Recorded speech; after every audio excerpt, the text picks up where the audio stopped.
Borc silinməsi, yəni ümidsiz borcların qeyd olunması əməliyyatı maliyyə bölməsindən həyata keçirilir. Maliyyə bölməsinin əməliyyatlar hissəsində yeni əməliyyata daxil olacaq. Açılan pəncərədə borc silinməsi bölməsinə keçid edəcək. Burada qarşı tərəf müştərilərin və yaxud təsisatçılardan birinin adını seçəcək. Əgər müştərilərdən birinin borcunu silmək istəyiriksə, o zaman müştərinin adını seçdikdən sonra müştərinin bizə olan debitor borcu görünəcək. Bu debitor borc təbii əməliyyat növünə daxil olacaq. Müştəri bizə borcludur deyə. Qaymə sistem bizə göstərəcək. Yəni bu borcun formalaşma mənbələrini, sənədlərini göstərəcək. Bu bir sənəd də ola bilər, birdən çox qaymə üzrə də müştərinin borcu formalaşmış ola bilər. Bizdə yəni bir qaymə mövcud olduğu üçün avtomatik seçilidir. Ehtiyac olduğu təqdirdə qaymələrin sayı çox olarsa, qarşısındakı 3 xətt açaraq bir neçə qayməni və yaxud sırayla ödəmə düyməsini aktivləşdirərək silmək istədiyimiz məbləği yazaraq qaymə seçimini sistemə daxil etmək olar. Azda bir qaymə olduğu üçün avtomatik seçilidir. Qaymənin məbləği burada görünür. Əməliyyatın tarixini təyin edəcək və silinəcək məbləği müəyyənləşdirəcək.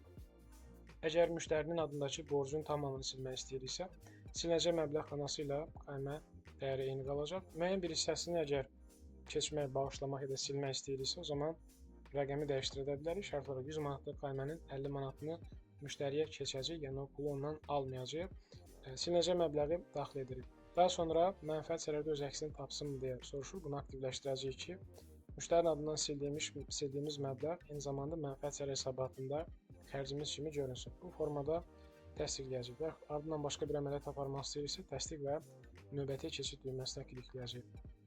Əməliyyat təsdiqlənir. İndi borc silinməsində əgər biz qarşı tərəf olaraq təsisatçımızın adını seçsək, yəni bizim qarşı tərəf olan borcumuzdan silinməyəcək. Ola bilər ki, təsisatçı hansısa bir səbəbdən müəyyən bir miqdar məbləğ satışdan sonrakı dövrdə bizə güzəşt edib, əlavə güzəşt edib. Bu zaman öz adımızdakı borcu silmək üçün də yenə də eyni əməliyyat icra olunacaq. Təsisatçının adı seçiləcək.